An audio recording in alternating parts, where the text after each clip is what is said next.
സുഹൃത്തുക്കളെ നമസ്കാരം. അപ്പോൾ കഴിഞ്ഞ ദിവസം നടന്ന അതിൽ പറഞ്ഞത് അനുസരിച്ച് സാമാന്യ ആപേക്ഷികത സിദ്ധാന്തത്തെക്കുറിച്ചിട്ട് പറയണം എന്നാണ് ഉദ്ദേശിച്ചിരിക്കുന്നത്. അത് എൻ്റെ കണക്കനുസരിച്ച് ഒരു നവയുഗം എന്ന് പറഞ്ഞാൽ 20-ാം നൂറ്റാണ്ടിൽ നടന്ന കാര്യങ്ങൾ പറഞ്ഞതിന് ശേഷം പറയാമെന്നാണ് വിചാരിച്ചത്. പക്ഷേ ഇത് കണ്ട പല ആൾക്കാരും എന്താണ് നിങ്ങൾ ഈ സാമാന്യ ആപേക്ഷികതാ സിദ്ധാന്തം, ജനറൽ തിയറി ഓഫ് റിലേറ്റിവിറ്റി എന്നൊക്കെ എപ്പോഴെപ്പോഴും പറയുന്നത്, അതെന്താണെന്ന് പറയുന്നില്ല.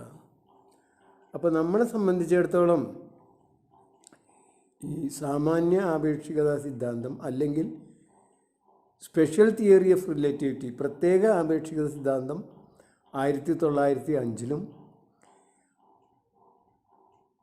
ജനറൽ തിയറി ഓഫ് റിലേറ്റിവിറ്റി അല്ലെങ്കിൽ സാമാന്യ ആപേക്ഷികതാ സിദ്ധാന്തം അല്ലെങ്കിൽ പൊതു ആപേക്ഷികതാ സിദ്ധാന്തം 1915 ആൽബർട്ട് ഐൻസ്റ്റൈൻ അവതരിപ്പിച്ച വളരെ വിപ്ലവകരമായ ഒരു സിദ്ധാന്തമാണ്.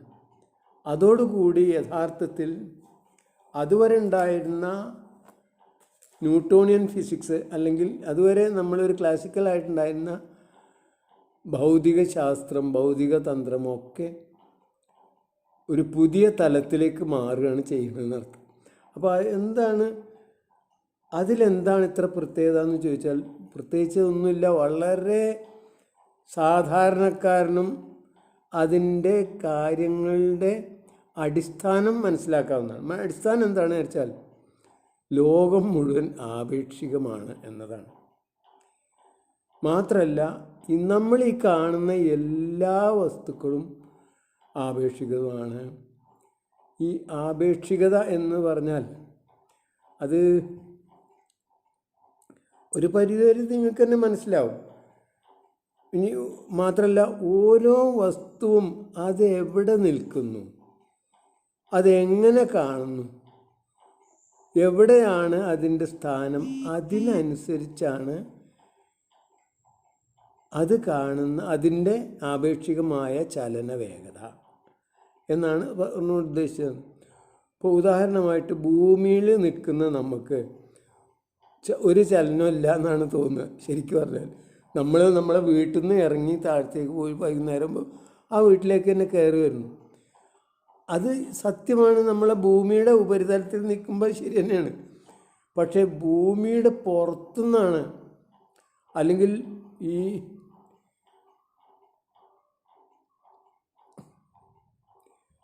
സൗരയൂഥത്തിൽ പുറത്തുനിന്ന് നോക്കുകയാണെങ്കിൽ എന്തായിരിക്കും അവസ്ഥ? വൈകുന്നേരം ആകുമ്പോഴേക്ക് എത്ര ദൂരം സഞ്ചരിച്ചിട്ടുണ്ടാകും നമ്മളെ ഭൂമി? എത്രയോ നിമിഷങ്ങൾ കൊണ്ട് തന്നെ എത്രയോ കിലോമീറ്ററുകൾ സഞ്ചരിച്ചുകൊണ്ടിരിക്കുകയാണ് ഭൂമി എന്നുള്ളത് നമുക്കെല്ലാവർക്കും അറിയാം. സൂര്യനെ ചുറ്റിക്കൊണ്ടേയിരിക്കുകയാണ്. മാത്രമല്ല അതങ്ങനെ കറങ്ങിക്കൊണ്ടിരിക്കുന്നതൊക്കെ ഉണ്ടല്ലോ. അങ്ങനെ പുറമെന്ന് നോക്കുന്ന ആൾക്ക് നമ്മളെ സംബന്ധിച്ചിടത്തോളം നമ്മളെ വീടും നമ്മളെ ഭൂമിയൊക്കെ അവിടെ തന്നെ നിൽക്കുന്നു. നേരെ മറിച്ച് പുറമെന്ന് നോക്കുന്ന ഒരാൾക്ക്, സൗരയൂഥത്തിനപ്പുറത്തുനിന്ന് നോക്കുന്ന ആൾക്ക് ഈവൻ എന്തോ ഭീകരമായ സ്പീഡിൽ സഞ്ചരിച്ചുകൊണ്ടിരിക്കുകയാണ്. ഇനിയിപ്പോൾ അതിന് ഏറ്റവും ചെറിയ സാധാരണ എല്ലാവർക്കും മനസ്സിലാക്കാവുന്ന ഒരു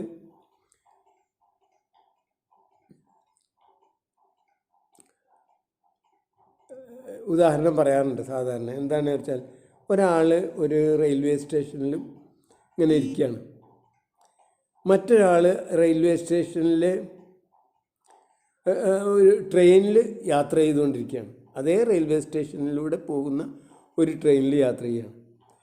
ഈ യാത്ര ചെയ്യുന്ന ആൾ അയാളുടെ കയ്യിലുള്ളൊരു കല്ലെടുത്തിട്ട് മേലേക്കിട്ടു, താഴത്തേക്ക്. അത് താഴത്തേക്ക് തന്നെ സ്വാഭാവികമായി വരും.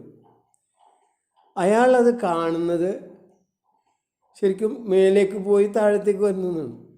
നേരെ മറിച്ച് ആ സ്റ്റേഷനിൽ ഇരിക്കുന്ന ആൾ കാണുന്നതോ ട്രെയിനൊരു പ്രത്യേക വേഗതയിൽ, ഒരു 100 കിലോമീറ്റർ വേഗതയിലാണ് സഞ്ചരിക്കണമെന്ന് വിചാരിച്ചോളൂ.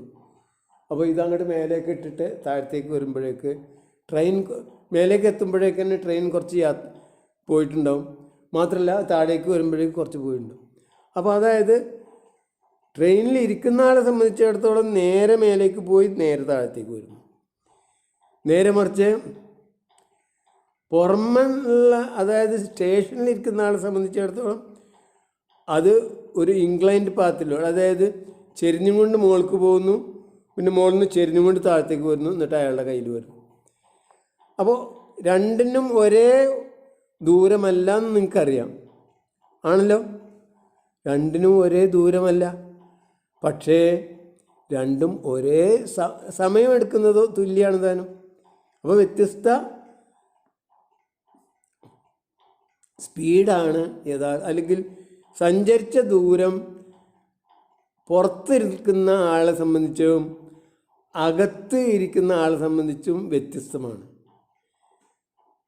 അകത്തിരിക്കുന്ന അല്ലെങ്കിൽ ട്രെയിനിലിരിക്കുന്ന ആളെ സംബന്ധിച്ചിടത്തോളം നേരെ പോയി നേരെ താഴത്തേക്ക് വരുന്നു. നേരെ മറിച്ച് പുറത്തിരിക്കുന്ന ആളെ സംബന്ധിച്ചിടത്തോളം അത് നേരെയല്ല പോകുന്നത്, അങ്ങനെ ചെരിഞ്ഞിട്ട് പോയിട്ട് ചെരിഞ്ഞിട്ട് തിരിച്ചു വരുന്നു. അതായത് ആ ഒരു ത്രികോണത്തിൻ്റെ അത് ആകെ എത്ര ദൂരമുണ്ടോ ആ ത്രികോണത്തിൻ്റെ ഒരു ഡയഗണൽ പോലെ, അല്ല എത്ര ഉയരമുണ്ടോ ആ ഉയരത്തിൻ്റെ അത്ര സ്പീഡിനനുസരിച്ച് അതിന് ഒരു നീളം കൂടുന്നു എന്നർത്ഥം. ഇങ്ങനെ അതായത് ഇങ്ങനെയുള്ള ഈ വ്യത്യാസം ആണ് യഥാർത്ഥത്തിൽ പിന്നീട് നമ്മൾ ഈ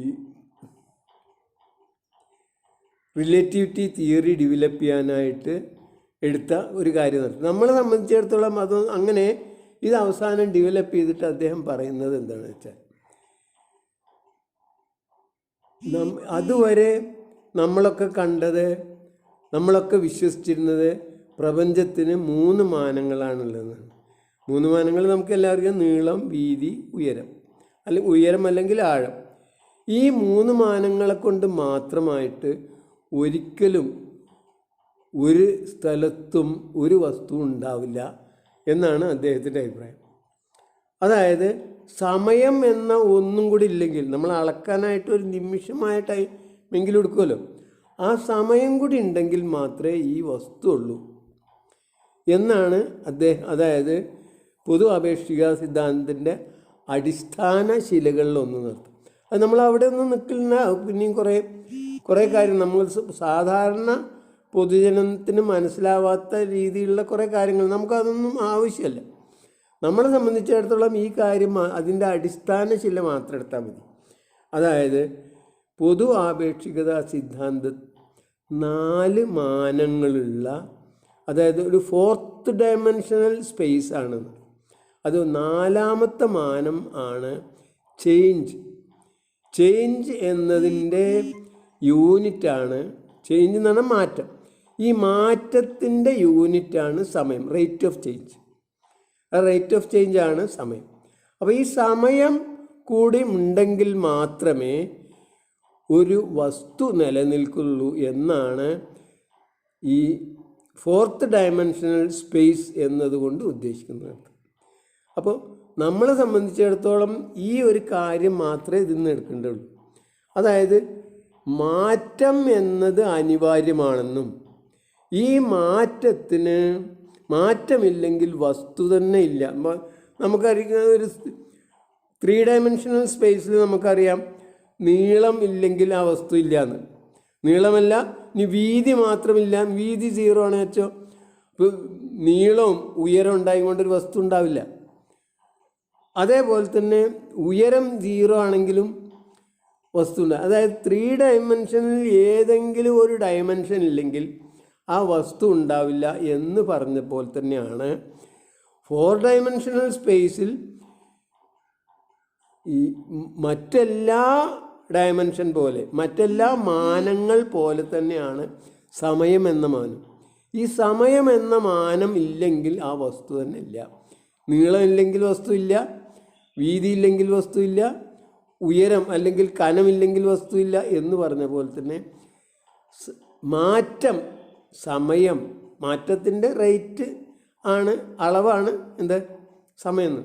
മാറ്റമില്ലെങ്കിലും വസ്തു ഇല്ല എന്നതാണ് നമ്മൾ ഈ അടിവരയിട്ട് പറയുന്നത് അർത്ഥം. ഇത് മാത്രമാണ് നമ്മൾക്ക് സാമൂഹ്യ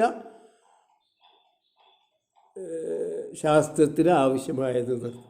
ബാക്കിയുള്ള ടൈം ലാഗും അല്ലെങ്കിൽ അങ്ങനെയുള്ള സങ്കീർണമായ കാര്യങ്ങളിലേക്ക് നമ്മൾ പോകേണ്ട ഒരാവശ്യമില്ല. അപ്പോൾ അതുകൊണ്ട് തന്നെ അത് മാത്രമേ നമുക്ക് ഐൻസ്റ്റൈൻ്റെ സാമാന്യ ആപേക്ഷികതാ സിദ്ധാന്തത്തിൽ നിന്ന് ഈ മാറ്റം എന്നത് സ്ഥായിയാണ് എന്ന് ഇതിൻ്റെ മുമ്പ് ഒരാൾ പറഞ്ഞിട്ടുണ്ട്. ആ പറഞ്ഞ ആൾ 2500 കൊല്ലം മുമ്പ് പറഞ്ഞത് ശ്രീബുദ്ധനാണ്. ശ്രീബുദ്ധൻ പറഞ്ഞത് ഈ സാമൂഹ്യ ജീവിതവും മനുഷ്യൻ്റെ ജീവിതവും ഇതൊക്കെ വെച്ചാണ്, അല്ലാതെ ഈ പ്രപഞ്ചത്തെ ഒന്നായിട്ട് കണക്കാക്കിയിട്ടല്ല പറഞ്ഞത്. എന്താണ് മനുഷ്യൻ്റെ സാമൂഹ്യ ജീവിതം, മനുഷ്യൻ്റെ വികാസങ്ങൾ, മനുഷ്യൻ്റെ പ്രവൃത്തികൾ, ഇതൊക്കെ ഉപയോഗിച്ച് അതൊക്കെ നിരീക്ഷിച്ച് ദർശിച്ച് ഒരു ദർശനം എന്ന നിലക്കാണ് അദ്ദേഹം പറഞ്ഞത് എന്താ, അനിത്യ, അതായത് നിത്യമായതൊന്നുമില്ല എന്നാണ് അദ്ദേഹത്തിൻ്റെ വാക്ക്. അങ്ങനെ നിത്യമായതൊന്നുമില്ല എന്നാൽ എന്താണ് അർത്ഥം? എല്ലാ വസ്തുക്കളും മാറിക്കൊണ്ടേയിരിക്കുന്നു എന്നാണ് എൻ്റെ അർത്ഥം. അത്രയേ ഉള്ളൂ അത്. പക്ഷേ അത് കൂടുതൽ ഡെവലപ്പ് ചെയ്യാനോ കൂടുതൽ പ്രപഞ്ചത്തിലെ മറ്റെല്ലാ വസ്തുക്കൾക്കും ആരോപിക്കാനോ ഒന്നും ആരും നിന്നിട്ടില്ല. നമ്മളെ ശ്രീബുദ്ധൻ നിന്നിട്ടില്ല. അദ്ദേഹം എന്തിനാണത് പറഞ്ഞു വെച്ചാൽ നിത്യമായിട്ടൊന്നുമില്ല, അതുകൊണ്ട് തന്നെ നിങ്ങൾ ഇപ്പം നിലവിലിരിക്കുന്ന വസ്തുക്കൾ വെച്ചുകൊണ്ട് വിഷമിക്കേണ്ടതില്ല, എല്ലാ വസ്തുക്കളും മാറിക്കൊണ്ടിരിക്കുകയാണ്. ഇപ്പോൾ നിങ്ങളെ മേലൊരു വേദന ഉണ്ട്, ആ വേദന നിങ്ങൾ മനസ്സിലാക്കുക, അതുണ്ട് എന്ന് മനസ്സിലാക്കിയാൽ തന്നെ കുറച്ച് സമയം കഴിയുമ്പോൾ ആ വേദന പോവും.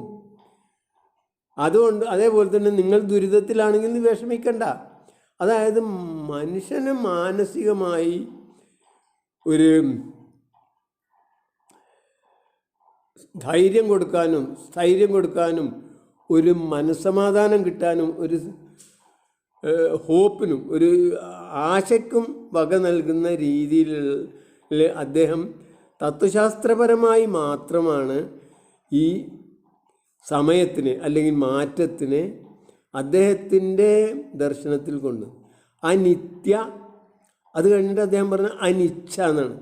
അതുകൊണ്ട് തന്നെ നിങ്ങൾ ഇച്ഛിക്കണ്ട, വല്ലാതെ അയ്യോ ഉണ്ടായല്ലോ എന്ന് വിഷമിക്കും വേണ്ട, അതേപോലെ തന്നെ വളരെ കൂടുതൽ ഉണ്ട് വല്ല ഒരു പരിധിയിലപ്പുറം സന്തോഷിക്കും വേണ്ട എന്നതിന്, അതായത് ഒരു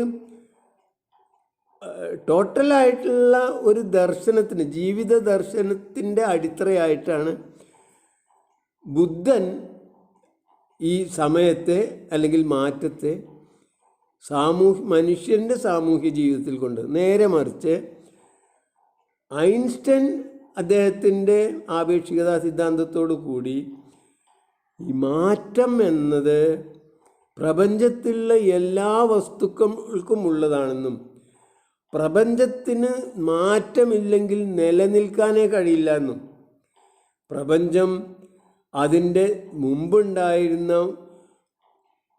3 മാനങ്ങളുള്ള പ്രപഞ്ചം എന്നത് അങ്ങനെ അതിന് നിലനിൽക്കാൻ കഴിയില്ല, മാറ്റം എന്ന മാറിക്കൊണ്ടേയിരിക്കുന്ന ഒരു പ്രപഞ്ചത്തിന് മാത്രമേ നിലനിൽക്കാൻ കഴിയുള്ളൂ എന്ന്.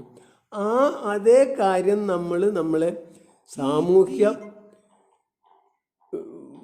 ബന്ധത്തിനും അതേപോലെ തന്നെ നമ്മളെ പൊളിറ്റിക്സിനും പൊളിറ്റിക്കൽ ഫിലോസഫിക്കും എക്കണോമിക്കൽ ഫിലോസഫിക്കും സോഷ്യൽ ഫിലോസഫിക്കും ഒക്കെ എടുക്കുകയാണെങ്കിൽ വളരെ എളുപ്പമായിട്ട് നമുക്ക് ഈ കാര്യങ്ങൾ മനസ്സിലാക്കാം. മാറ്റം എന്നത് ഏതൊരു നിലനിൽക്കുന്ന വസ്തുവിനും ബാധകമാണ്. ഈ അവസ്ഥയിലാണ് നമ്മൾ മാർക്സിനെ നമ്മൾ കാണുന്നത്. മാർക്സ് പറഞ്ഞത്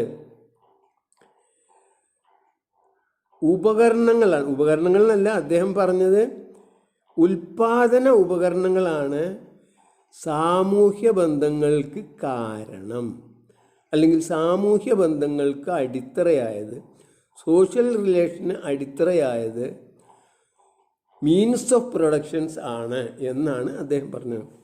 അപ്പോൾ ഈ യഥാർത്ഥത്തിൽ അതിനെ നമ്മൾ കുറച്ചും കൂടിയും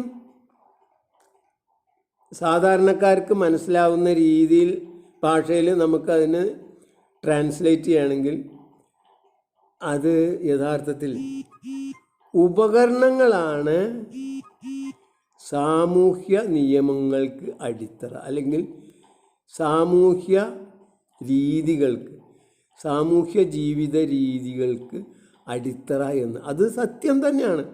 നമ്മൾ ഏതൊരു ഉപകരണവും നമുക്കുണ്ടായാൽ ആ ഉപകരണം ഉപയോഗിക്കുന്നതോടുകൂടി നമ്മളെ സാമൂഹ്യ ജീവിതത്തിൽ ചെറിയൊരു മാറ്റം വരും. അപ്പോൾ നമുക്കറിയാലോ, നമ്മുടെ തീ കണ്ടുപിടിച്ചതോടുകൂടി നമുക്ക് എന്തൊക്കെ മാറ്റമുണ്ടായി.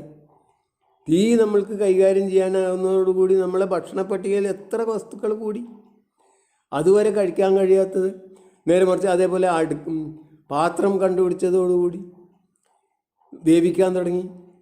അങ്ങനെ നമ്മൾ ഓരോ മനുഷ്യൻ്റെയും കണ്ടുപിടുത്തങ്ങൾ ഭക്ഷണ പട്ടികയിൽ പുതിയ പുതിയ അഡീഷൻസ്, അല്ലെങ്കിൽ നമ്മളുടെ മെനു എന്ന് പറഞ്ഞാൽ ഭക്ഷണ പട്ടികയിൽ അഡീഷൻസ് വരുത്താൻ നമ്മൾ ഓരോ ഉപകരണങ്ങൾ നേരിട്ടോ പ്രത്യക്ഷത്തിലോ പരോക്ഷമായിട്ടോ നമ്മൾ സഹായിച്ചിട്ടുണ്ടാകും. ഉദാഹരണമായിട്ട് ഇപ്പോൾ റെഫ്രിജറേറ്റർ എന്ന് പറഞ്ഞാൽ വെറുതെ സാധാരണ ഇപ്പം നിലവിലിരിക്കുന്നത് ഊഷ്മാവിനെ കുറച്ച് കുറക്കുന്ന ഒരു രീതിയാണ്. അത് കണ്ടെത്തി അങ്ങനത്തെ അത് ഉണ്ടാക്കിയതോടുകൂടി നമ്മളെ വീട്ടിലൊക്കെ പഴയ വസ്തുക്കൾ തിന്നാൻ തുടങ്ങി, രോഗങ്ങൾ കൂടി. അതൊക്കെ എന്തായാലും ഏത് പുതിയ കണ്ടെത്തലും നേരിട്ടോ പ്രത്യക്ഷമായോ പരോക്ഷമായോ നമ്മളെ ജീവിത രീതിയെ മാറ്റും. അതും നമുക്കെല്ലാവർക്കും അറിയാവുന്നത്. ഇതാണ് യഥാർത്ഥത്തിൽ പൊതു ആപേക്ഷികതാ സിദ്ധാന്തത്തെ സാമൂഹ്യ ജീവിതവും സാമൂഹ്യ ബന്ധങ്ങളുമായി ബന്ധപ്പെടുത്തുന്ന രീതികൾ. അങ്ങനെ ഇരിക്കുമ്പോഴാണ് ഈ രീതി ഇങ്ങനെ തുടരുമ്പോൾ ഉണ്ടായ ഒരു വലിയ മറ്റൊരു സംഭവം എന്താ വെച്ചാൽ, ഈ ഉപകരണങ്ങൾ പലപ്പോഴും നമ്മുടെ സാമൂഹ്യ ജീവിതത്തിന് കാരണമായി അല്ലെങ്കിൽ അടിത്തറയായി എന്നുള്ളത് നമുക്കെല്ലാവർക്കും അറിയാം. ഇപ്പോൾ ഉദാഹരണമായിട്ട് തോക്ക് കണ്ടുപിടിച്ചതോടുകൂടി തോക്കില്ലാത്ത ആൾക്കാരൊക്കെ തോക്ക് കണ്ടുപിടിച്ചവർക്ക് കീഴടക്കാനായി, അതായത് പീരങ്കി കണ്ടുപിടിച്ചവർക്ക് കീഴടക്കാനായി. ആ പീരങ്കി കപ്പൽ മൗണ്ട് ചെയ്തിട്ട് കൊണ്ട് നടന്നിട്ടാണ് ഇപ്പോൾ നമ്മളിവിടെ കോഴിക്കോടും അല്ലെങ്കിൽ ഈ യൂറോപ്യന്മാർ ബാക്കിയുള്ള ലോകം മുഴുവൻ പിടിച്ചടക്കിയത് ഒരു ഉപകരണം കണ്ടെത്തിയാണ്. പക്ഷേ ആ ഉപകരണം അതിന് മുമ്പ് ചൈന കണ്ടെത്തിയിരുന്നെങ്കിൽ പോലും അവരെ സംബന്ധിച്ചിടത്തോളം മറ്റൊരു രാജ്യം കീഴടക്കുക എന്നുള്ള ഒരു സ്വഭാവം ആവശ്യം അവർക്ക് ഇല്ലാത്തത് കൊണ്ട് തന്നെ അവരത് പോയില്ല. നേരെ മറിച്ച് യൂറോപ്യന്മാരെ സംബന്ധിച്ചിടത്തോളം സമുദ്ര യാത്ര വളരെ അത്യാവശ്യമായിരുന്നു. കാരണം അവർക്ക് ആവശ്യമായ പല വസ്തുക്കളും ഉള്ളത് ഇന്ത്യയിലും കേരളത്തിലും പിന്നെ അതേപോലെ തന്നെ ഈ പൂർവ്വ ഏഷ്യയിലും ഒക്കെയാണ്. ഈ കുരുമുളക്, സ്പൈസസ്, ഇങ്ങനെയുള്ള സാധനങ്ങളൊക്കെ അതാണെങ്കിൽ ഈ അറബികൾ കൊണ്ടു കൊടുക്കുകയാണുള്ളത്. അതും അറബികൾ അതിന് ഭയങ്കരമായിട്ട് ലാഭം ഉണ്ടാക്കിയിരുന്നു. അപ്പോൾ ഇവരാണെങ്കിൽ പാവങ്ങളും അറബികൾ അതുകൊണ്ട് കൊടുക്കുകയും ചെയ്യുന്നുണ്ട്. ഞങ്ങൾ ഇതെങ്കിലും കണ്ടെത്തണമെന്ന് വിചാരിച്ചിട്ടാണ് അവർ ഒരു പ്രത്യേക കാലപ്പോഴേക്കും നല്ല വലിയ വലിയ സമുദ്രയാനം കപ്പലുകൾ ഉണ്ടാക്കാൻ തുടങ്ങി. ആ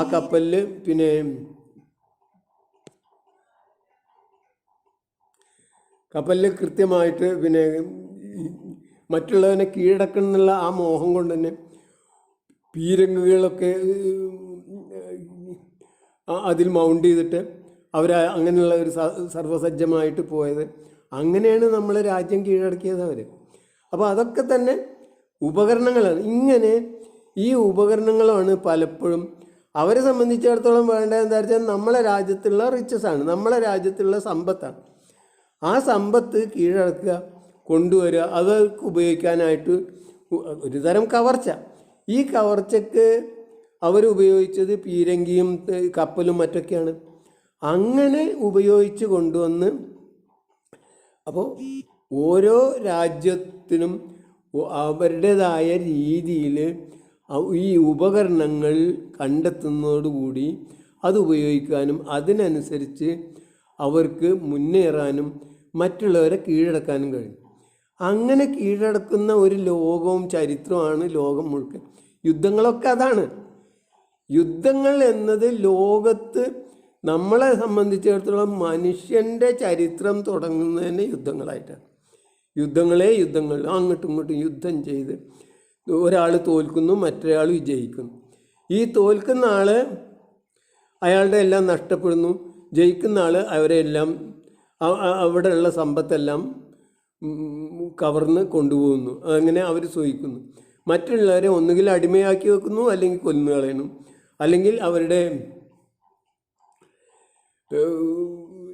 അങ്ങനെ നടക്കുന്നു. അതാണ് യഥാർത്ഥത്തിൽ ഈ 1000 കൊല്ലം മുമ്പ് വരെയൊക്കെ ഉണ്ടായിരുന്നതും 1000 കൊല്ലം മുമ്പത്തിന് ശേഷവും അങ്ങനെ തന്നെയാണ്. ഈ പ്രത്യേകിച്ചും ഈ സമുദ്രയാനങ്ങളും മറ്റൊക്കെ തുടങ്ങി കപ്പലുകളുണ്ടായി. കപ്പലുകൾ മാത്രമല്ല, കപ്പലുകളിൽ വലിയ നല്ല പീരങ്കികൾ ഘടിപ്പിക്കാൻ തുടങ്ങി യൂറോപ്യന്മാർ. അങ്ങനെ ആണ് അവർ ലോകം മുഴുവൻ കീഴടക്കിയത്. അതൊക്കെ ഈ ഉപകരണങ്ങളാണ് കാരണം. ഈ ഉപകരണങ്ങൾ കൊണ്ട് തന്നെ അതോടുകൂടി ഈ മുതലാളിത്തം എന്ന് പറയുന്നതും കൂടി നടന്നു.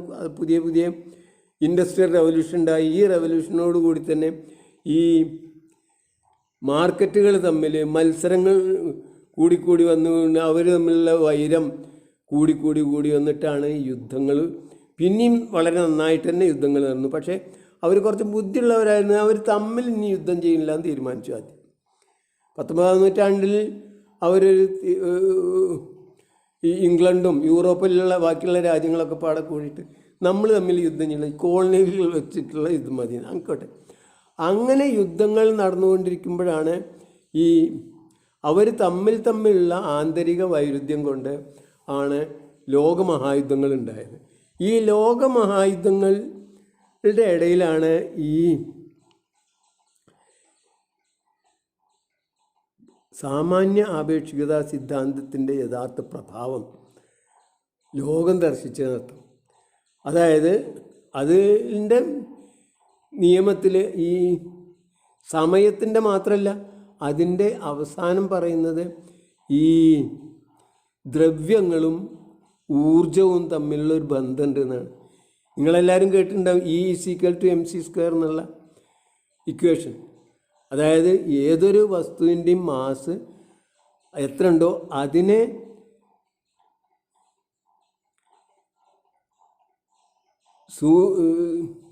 സൂര്യപ്രകാശത്തിൻ്റെ വെലോസിറ്റി, അതിൻ്റെ സഞ്ചരിക്കാൻ കഴിയുന്ന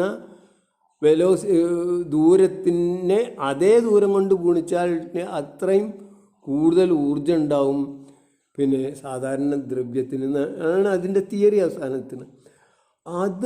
അതോടുകൂടി ഈ ഊർജത്തിൻ്റെ കേന്ദ്രീകരണം വളരെ പ്രധാനമായി. അതായത് നമുക്ക് ഊർജം എന്നത് ഉണ്ടായിരുന്നു. അത് ഒരു വലിയ പരിധി വരെ ആദ്യം ഉണ്ടായിരുന്നത് പിന്നെ ഈ സ്റ്റീം എൻജിനാണ്. അത് കഴിഞ്ഞ് പെട്രോൾ എൻജിൻ, അതേപോലെ ഡീസൽ എൻജിൻ. ഇങ്ങനെയുള്ള ഊർജങ്ങൾക്കൊക്കെ തന്നെ ഊർജം കൊടുക്കുക, അത് കെമിക്കലായിട്ടോ മറ്റുള്ള ഫിസിക്കലായിട്ടുള്ള ഒരു മാറ്റം വരുമ്പോൾ ഉണ്ടാകുന്ന ഊർജമാണ് യഥാർത്ഥത്തിൽ സാധാരണ ഉപയോഗിക്കുക. ഇതങ്ങനല്ലാത്ത ഒരു ഊർജത്തിനെ കുറിച്ചുള്ള സൂചനകളാണ് സാമാന്യ ആപേക്ഷികത സിദ്ധാന്തം കൊടുത്തു നിർത്തുന്നത്. മാത്രമല്ല 1945 ആറ്റം ബോംബ് അമേരിക്ക കണ്ടെത്തി. യഥാർത്ഥത്തിൽ ആറ്റം ബോംബ് കണ്ടെത്താനുള്ള അർഹതയും അതിനുള്ള എല്ലാ ഗവേഷണങ്ങളും പഠനങ്ങളും ഒക്കെ നടത്തിയത് ജർമ്മനിയായിരുന്നു. പക്ഷേ എന്തോ മഹാഭാഗ്യത്തിന് ജർമ്മനിയിലെ ഹിറ്റ്ലർ എന്ന മനുഷ്യാധമൻ്റെ കയ്യിൽ അത് എത്തരുത് എന്ന ഒരു എത്തിയാൽ അപകടമാവും എന്ന തോന്നൽ കാരണം അവർക്ക് അത് കിട്ടിയില്ല എന്നാണ് പറയുന്നത്. പല കാരണങ്ങളുണ്ട് ചരിത്രപരമായി. എന്തായാലും നമ്മൾ രക്ഷപ്പെട്ടു എന്ന് പറയാം. എന്തായാലും വേറൊരു ലോകമായിരുന്നു അത്, ജർമ്മനിക്ക് അത് കിട്ടിയിരുന്നെങ്കിൽ. എന്തായാലും അത് അമേരിക്ക എങ്ങനെയോ സ്വന്തമാക്കി. അങ്ങനെ അമേരിക്ക സ്വന്തമാക്കി. അമേരിക്ക അപ്പോഴേക്ക് അതായത് ഈ ആറ്റം ബോംബ് ആഗസ്റ്റ് 8-നാണ് ഇട്ടതെന്ന് എൻ്റെ ഓർമ്മ, 1945. അതിന് മുമ്പ് തന്നെ ജർമ്മനി കീഴടങ്ങിയിരുന്നു. പിന്നെ അവർക്ക് ആ ശക്തികൾക്ക് ഒന്നായിട്ട് ജപ്പാൻ മാത്രമേ പിടിച്ചു നിന്നിരുന്നുള്ളൂ. ജപ്പാനിലേക്ക് റഷ്യയുടെ സൈന്യം മുഴുവൻ കടന്നു വന്നുകൊണ്ടേയിരിക്കുകയായിരുന്നു. പക്ഷേ അപ്പോൾ അമേരിക്ക ഒരു തന്ത്രം പ്രയോഗിക്കുകയാണ്. അവരെ മറ്റുള്ളവരെ എല്ലാവരും ഭീഷണിപ്പെടുത്താൻ ഒന്ന്. രണ്ടാമത് റഷ്യയുടെ ജപ്പാൻ്റെ തൊട്ടടുത്താണ് റഷ്യ ഇരിക്കുന്നത്. ആ വാൾഡിവോസ്കോവും മറ്റുള്ള അവിടുന്ന് റഷ്യ ആക്രമിച്ച് ജപ്പാനെ കീഴടക്കി ജപ്പാൻ കൂടി ഒരു കമ്മ്യൂണിസ്റ്റ് രാജ്യമാവും എന്ന ഭയത്താലാണ് യഥാർത്ഥത്തിൽ ഹിരോഷിമയിൽ ബോംബിട്ടതോടുകൂടി ജപ്പാൻകാർ പെട്ടെന്ന് തന്നെ കീഴടങ്ങി. അതല്ലെങ്കിൽ യഥാർത്ഥത്തിൽ യൂറോപ്പിലെ യുദ്ധം അവസാനിച്ചത് കാരണം സോവിയറ്റ് ചെമ്പട ഒന്നായിട്ട് കിഴക്ക് ഭാഗത്തേക്ക് വന്നുകൊണ്ടിരിക്കുന്ന ഒരു സമയമായിരുന്നു. ഒരു സംശയമില്ലാതെ ജപ്പാൻ കീഴടക്കപ്പെടും എന്നുള്ളത് ഉറപ്പായിരുന്നു. പക്ഷെ എന്നാൽ പോലും ധൃതി പിടിച്ച് ഇങ്ങനൊരു ആറ്റം ബോംബ് ഇടാനുണ്ടായ കാരണം എന്താ വെച്ചാൽ ലോകത്തെ പിന്നീട് നമ്മൾ കണ്ട ഈ അമേരിക്കയുടെ പദ്ധതി നടപ്പിലായി എന്നുള്ള. ഈ 20-ാം നൂറ്റാണ്ടോട് കൂടി തന്നെ അമേരിക്ക ലോകത്തിലെ ഏറ്റവും വലിയ ശക്തി ആയിക്കൊണ്ടിരിക്കുകയായിരുന്നു. അതിൻ്റെ മുമ്പ് ബ്രിട്ടനായിരുന്നു വലിയ ശക്തി. പക്ഷേ ഈ 2 യുദ്ധങ്ങളോടുകൂടി തന്നെ ബ്രിട്ടൻ തകർന്ന് തരിപ്പണമായി, അമേരിക്ക ശക്തിയായി. മാത്രമല്ല അമേരിക്കയിൽ യുദ്ധം നടക്കാത്തത് കൊണ്ട് തന്നെ അമേരിക്ക എല്ലാ രാജ്യങ്ങൾക്കും ആയുധം വിറ്റ് പണക്കാരായെന്ന് അർത്ഥം. ലോകത്തെ ഏറ്റവും സമ്പന്ന രാജ്യമായി. പിന്നീട് അവരുടെ ആ ആധിപത്യം നിലനിർത്താനും അവരുടെ കീഴിലെല്ലാം ഒതുങ്ങി നിൽക്കാനും വേണ്ടിയിട്ടുള്ള ഒരു മുന്നറിയിപ്പ് എന്നുള്ള നിലക്കാണ് യഥാർത്ഥത്തിൽ ഈ ഹിരോഷിമയിലെ ആറ്റം ബോംബ് പൊട്ടിച്ചത്. പക്ഷെ നിർഭാഗ്യവശാൽ എന്തുണ്ടായി വെച്ചാൽ ഈ ആറ്റം ബോംബ് പൊട്ടിക്കുന്നതോടുകൂടി തന്നെ പൊട്ടിച്ചെങ്കിലും അങ്ങനെ യുദ്ധം അവസാനിച്ചു. എന്തായാലും സോവിയറ്റ് റഷ്യ വിജയത്തിന് വലിയ പങ്കാളിയായി. സോവിയറ്റ് റഷ്യൻ പടയാണ് ശരിക്കും ജർമ്മനിയെ തകർത്തത്.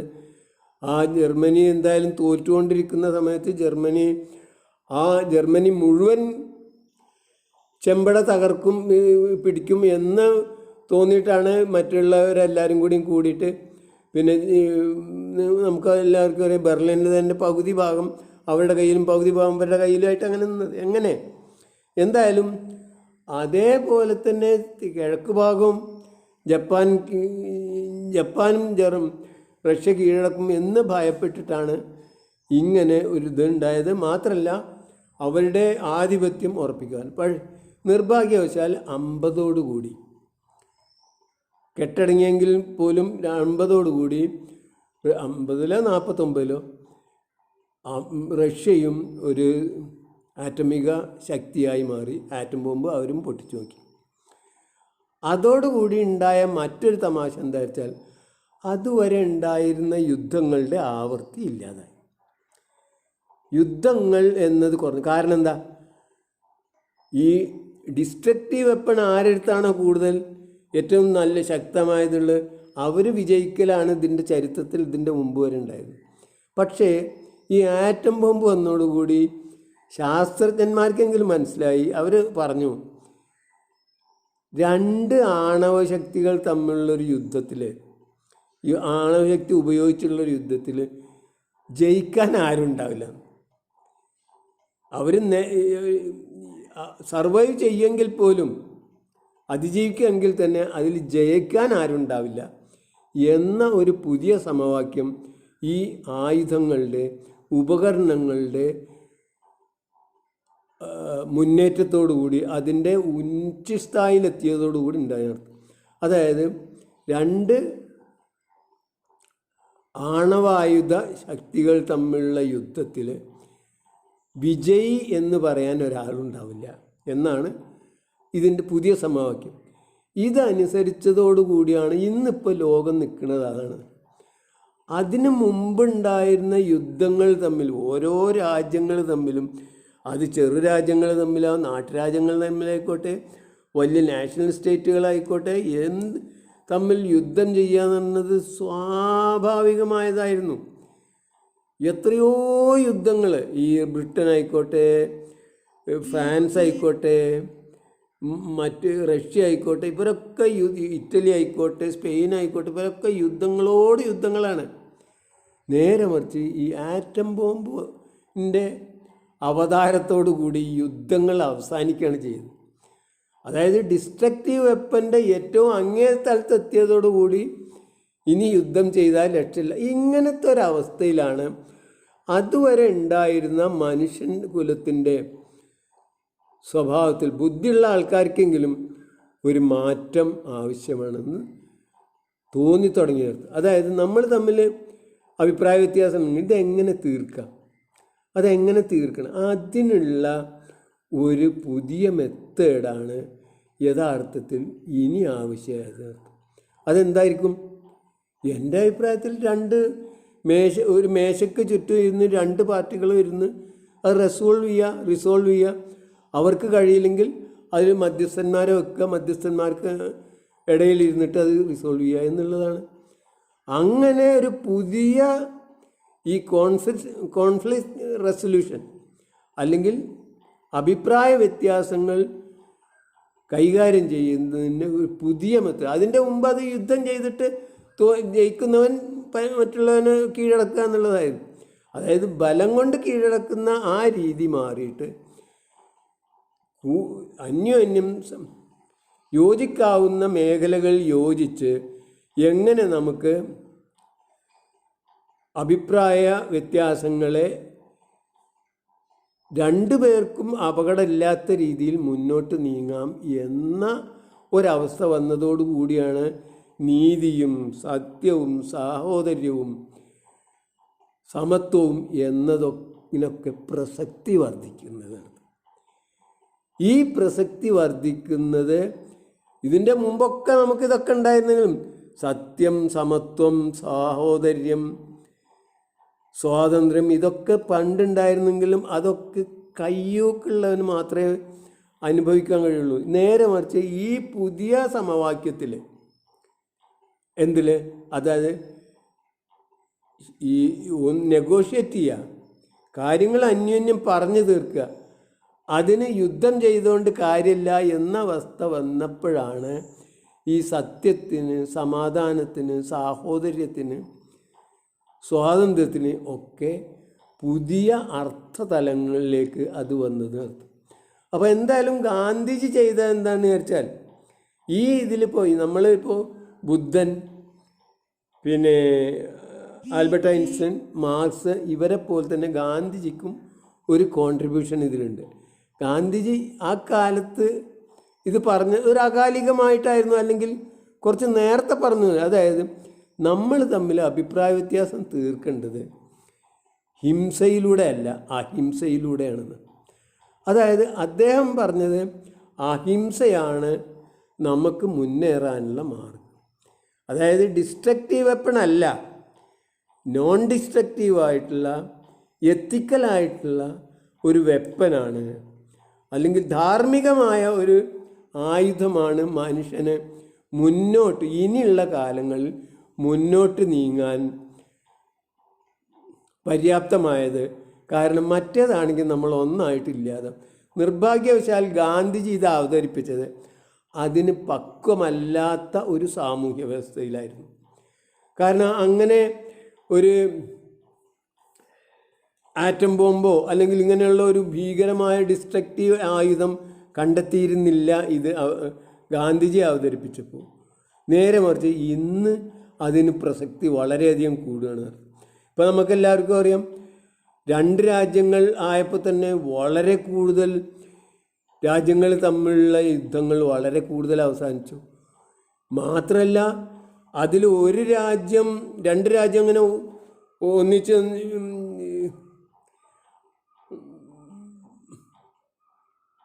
തകർക്കപ്പെടാതെ നിൽക്കുകയായിരുന്നത്. ഇപ്പോൾ യുദ്ധങ്ങളേ ഉണ്ടായിരുന്നില്ല. നേരെ മറിച്ച് ഒന്ന് തകർന്നതോടുകൂടി തന്നെ ഇപ്പോൾ ഇറാഖ്, അതേപോലെ ലിബിയ, എത്രയോ യുഗോസ്ലാവിയ, അങ്ങനെ കുറേ രാജ്യങ്ങൾ അതിനുശേഷം യുദ്ധങ്ങളുണ്ടായി തകർക്കാൻ മറ്റൊരു കഴിഞ്ഞു. കാരണം എന്താ വെച്ചാൽ ഇവർ യുദ്ധത്തിന് പോകില്ല എന്നുള്ള ഉറപ്പുണ്ട്. പക്ഷെ അങ്ങനെയുള്ളെങ്കിൽ പോലും ആകെയുള്ള യുദ്ധങ്ങളുടെ ആവർത്തി വളരെ കുറഞ്ഞു എന്നുള്ളത് ഏതൊരു ലോക ചരിത്രം വീക്ഷിക്കുന്ന ഒരാൾക്കും മനസ്സിലാവുന്ന അർത്ഥം. അപ്പോൾ എന്തായാലും ഞാൻ പറഞ്ഞു വന്നത്, ഇന്ന് ഇപ്പോൾ നമുക്ക് ആണവ ശക്തികൾ 2 അത് ഏകദേശം 10ഓളമായിരിക്കണം. പല രാജ്യങ്ങളും അതുണ്ടെന്ന് പുറത്തേക്ക് പറയാതെ ഉണ്ടെന്ന് പറയുന്നുണ്ട്, അതൊന്നും കേൾക്കണ്ട. പക്ഷേ എന്തൊക്കെ പറയുകയാണെങ്കിലും ഈ ആണവ ഫോർമുല, ഈ ആണവ ആറ്റം ബോംബ് ഉണ്ടാക്കുന്ന ഫോർമുല ആയിക്കോട്ടെ, ആ ശക്തിയുടെ ഫോർമുല ആയിക്കോട്ടെ, അതൊരു സയൻസാണ്. സയൻസിനെ നമുക്ക് ഒരു കാലത്തും പൂർണ്ണമായും എല്ലാ കാലത്തേക്കുമായിട്ട് തടയാൻ കഴിയില്ല. നമ്മളെ സ്കൂളുകളിലെ കുഞ്ഞുങ്ങളെ വിദ്യാഭ്യാസം, അവർക്ക് അതിന് എത്ര കണ്ട് സ്റ്റാൻഡേർഡ് ഉണ്ട്, എത്ര കണ്ട് നന്നായിട്ട് അവർക്ക് കാര്യങ്ങൾ മനസ്സിലാക്കുവാനും അന്വേഷണത്തോട് സ്വയം കണ്ടെത്താനും നമ്മൾ പഠിപ്പിക്കുന്നോ വിദ്യാഭ്യാസം, അതാണല്ലോ വിദ്യാഭ്യാസം കൊണ്ട്. അങ്ങനെയുള്ള വിദ്യാഭ്യാസം എത്ര കണ്ട് നന്നായി വരുന്നോ അതിനനുസരിച്ച് എല്ലാ രാജ്യങ്ങളും ഈ ആണവ ഫോർമുല സ്വയം സ്വായത്തമാക്കും എന്നുള്ളതിന് യാതൊരു സംശയമില്ല. അത് നമ്മൾ കൊടുത്തില്ലെങ്കിലും അത് അവർക്ക് എടുക്കാൻ കഴിയും. കാരണം സയൻസ് എന്ന് പറഞ്ഞാൽ സയൻസ് അങ്ങനെ ഒരാളുടേതല്ല, അത് പ്രപഞ്ചത്തിൻ്റെ ഒന്നായിട്ടുള്ളതാണ്. അത് ഏതൊരാൾക്കും കണ്ടെത്താവുന്നതാണ്, കണ്ടുപിടിക്കാവുന്നതാണ്, സ്വയം നിർമ്മിക്കാവുന്നതാണ്. അങ്ങനെ സാവധാനം ഈ 10 എന്നുള്ളത് 11, 12 ഇങ്ങനെ ഒരു ചുരുങ്ങിയത് 19 ആകുമ്പോഴേക്കെങ്കിലും പിന്നെ, അതായത് ഏതൊരു രാജ്യത്തിനും ആ രാജ്യത്തിൻ്റെ കൂടെ ഒരു ആണവായുധ ശക്തി ഇവിടെ ഉണ്ടെങ്കിൽ അവരോട് യുദ്ധം ചെയ്യാൻ മടിക്കുന്ന ഒരവസ്ഥയിലേക്ക് വരും. അങ്ങനെ എല്ലാ രാജ്യങ്ങളും അല്ലെങ്കിൽ ഒരു കൺസിഡറബിൾ ആയിട്ടുള്ള നമ്പർ രാജ്യങ്ങൾ ഈ ആണവ ആയുധം ഉണ്ടാക്കാനോ അതിൻ്റെ ഫോർമുല അറിയുന്നവരായാൽ പിന്നെ ഒരിക്കലും യുദ്ധം തന്നെ ഇല്ലാത്ത ഒരു ലോകം, ഒരു പ്രപഞ്ചം, ഒരു ഭൗമലോകം നമ്മൾ സ്വപ്നം കാണേണ്ടി വരും. അതായത് 0 വാർ ഇറ എന്ന ഒരു പുതിയത് നമ്മൾ ഇന്നിപ്പോൾ അതിനായിട്ടില്ല. ഇന്നും നമുക്ക് മറ്റുള്ള ഒരാളെ തോൽപ്പിക്കാം. പാകിസ്ഥാൻ ശത്രുക്കളുണ്ട്, ശത്രുക്കളായിട്ട് മറ്റുള്ളവരെ തോൽപ്പിക്കണം എന്നൊരു മനസ്സുണ്ട്. അത് ശരിയാണ്. പക്ഷേ ഇങ്ങനെ എല്ലാ രാജ്യങ്ങളും ആയിക്കഴിഞ്ഞ് 2-3 തലമുറ കഴിയുമ്പോഴേക്ക് ഇനി നമുക്ക് യുദ്ധമല്ലാതെ എങ്ങനെ നമുക്ക് അന്യോന്യം സഹകരിച്ച് സഹവർത്തിത്വത്തോടുകൂടി നീങ്ങാം? അതിൻ്റെ ലക്ഷണങ്ങൾ ഇപ്പോൾ തന്നെ കണ്ടിട്ടുണ്ട്. വിൻ വിൻ സ്ട്രാറ്റജി അല്ലെങ്കിൽ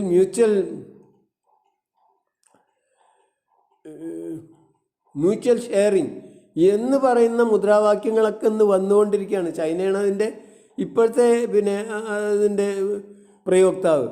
അപ്പോൾ അതുപോലെ എല്ലാ രാജ്യങ്ങളും യുദ്ധമില്ലാത്ത ഒരു ലോകത്തേക്ക് മനുഷ്യരാശി മെല്ലെ മെല്ലെ അവൻ അറിഞ്ഞോ അറിയാതെയോ, ആഗ്രഹിച്ചോ ആഗ്രഹിക്കാതെയോ, ഇഷ്ടപ്പെട്ടോ ഇഷ്ടപ്പെടാതെയോ മെല്ലെ മെല്ലെ അവൻ പ്രയാണം ചെയ്തുകൊണ്ടിരിക്കുകയാണ്, നടന്നുകൊണ്ടിരിക്കുകയാണ്. അപ്പോൾ അതുകൊണ്ട് തന്നെ ഈ ഒരവസ്ഥ ഒരു പുതിയ അവസ്ഥയാണ്.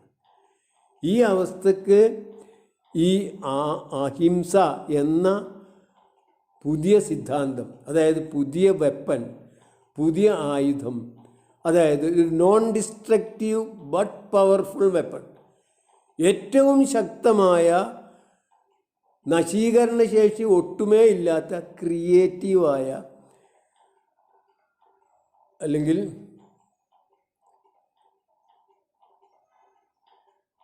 സൃഷ്ടിപരമായ ഒരു വെപ്പൺ, സൃഷ്ടിപരമായ ഒരായുധം ആണ് നമ്മൾ ഇനി മാനവരാശി കൈകാര്യം ചെയ്യാൻ പോകുന്നത്. അതിൻ്റെ അനുരണനങ്ങൾ, അതിൻ്റെ വാസനകൾ വന്നുകൊണ്ടിരിക്കുന്നു. മാത്രമല്ല പഴയ നമ്മുടെ ഈ ലോകം മുഴുവൻ കീഴടക്കുന്ന ഒരു സാമ്രാജ്യത്വ ശക്തികളുടെ അവസാന കണ്ണിയായ നാറ്റോ ശക്തികളും അതിന് നേതൃത്വം നൽകുന്ന അമേരിക്കയും ഇല്ലാതാകുന്നതോടുകൂടി യാതൊരു സംശയമില്ല മനുഷ്യൻ്റെ സീറോ വാർ എറയിലേക്ക് വളരെ പെട്ടെന്ന് മനുഷ്യൻ അടുക്കും. അങ്ങനെ അടുക്കുകയാണെങ്കിൽ യാതൊരു സംശയവും വിചാരിക്കേണ്ട, പിന്നീട് ഈ മിലിറ്ററി ബജറ്റിന് വേണ്ടി ചിലവാക്കുന്ന തുക എല്ലാ രാജ്യങ്ങൾക്കും ഇപ്പോൾ ഉള്ള 100% ചുരുങ്ങിയത് ഒരു 25% 10% 0% ആക്കിയിട്ടും മാറ്റാൻ കഴിയും. അതോടുകൂടി ഇത് മറ്റ് രൂപത്തിൽ നമ്മളെ ദുരിതമനുഭവിക്കുന്ന അവസാനത്തെ മനുഷ്യനെയും അപ്ലിഫ്റ്റ് ചെയ്യാൻ ഉപയോഗിക്കുന്ന അങ്ങനെയുള്ള മനുഷ്യൻ ഈ ഭൂമി എന്ന് തന്നെ പരമാവധി ഒരു സ്വർഗീയ ഭൂമിയാക്കി മാറ്റാൻ പറ്റുന്നത് എന്തൊക്കെയാണെന്നാണ് ഇന്നിപ്പോൾ ചെയ്യണം.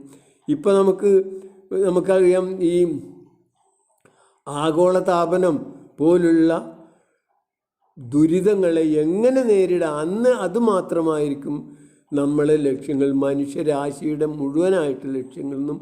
അത് നമ്മൾ വളരെ പെട്ടെന്ന് ഈ ബുദ്ധി ഉണ്ടെങ്കിൽ, അതായത് നമുക്ക് ഇത്രയും കിട്ടിയ സയൻസും ഇതൊക്കെ ഉണ്ടെങ്കിൽ അത് വളരെ പെട്ടെന്ന് നമുക്ക് സാധ്യമാകുമെന്നും അത് വെറും ഒരു തലമുറ കൊണ്ട് തന്നെ അതിന് മറികടക്കാൻ ആവുന്ന രീതിയിലേക്ക് മനുഷ്യൻ അവൻ്റെ സയൻസും ശാസ്ത്രവും അവൻ ഇതുവരെ ആർജിച്ചിട്ടുള്ള സയൻസും ടെക്നോളജിയും ഒക്കെ അവൻ ഉപയോഗിക്കുന്ന ഈ ലോകത്ത് എല്ലാ ജീവികൾക്കും സുഖമായി ജീവിക്കാൻ കഴിയുന്ന ഒരവസ്ഥയിലേക്ക് സംജാതമാവാൻ അക്ഷീണം പരിശ്രമിക്കുന്ന ഒരു സമൂഹമായി, ഒരു ജീവിവർഗമായി മനുഷ്യൻ മാറും എന്നുമാണ് എനിക്ക് പറയാനുള്ളത്. ഇത് അവസാനമായിട്ടാണ് പറയാൻ ഉദ്ദേശിച്ചത്. പക്ഷേ പൊതു ആപേക്ഷികതാ സിദ്ധാന്തം, സാമാന്യ ആപേക്ഷികതാ സിദ്ധാന്തം എന്താണ് എന്ന് എന്നോട് ചോദിച്ചപ്പോൾ പിന്നെ പ്രത്യേകിച്ചും അത് നമ്മളെ സ്റ്റഡി ഗ്രൂപ്പിലുള്ള പലരും അതിനെക്കുറിച്ച് പറഞ്ഞതുകൊണ്ടാണ് ഈ വീഡിയോ ഇപ്പോൾ തന്നെ ഇട്ടത്. എന്തായാലും ഇതാണ് ഇതിൽ പ്രത്യേകത. അതായത് നമ്മളെ സാമാന്യ ആപേക്ഷികതയുടെ മനുഷ്യവർഗത്തിൻ്റെ സാമാന്യ ആപേക്ഷികതയിലൂടെയുള്ള പ്രയാണത്തിൽ ലോകത്ത് എല്ലാവർക്കും സുഖമായി ജീവിക്കാനുള്ള ഒരു അന്യോന്യം ഷെയർ ചെയ്യുന്ന, അന്യോന്യം ചൂഷണം ചെയ്യാത്ത,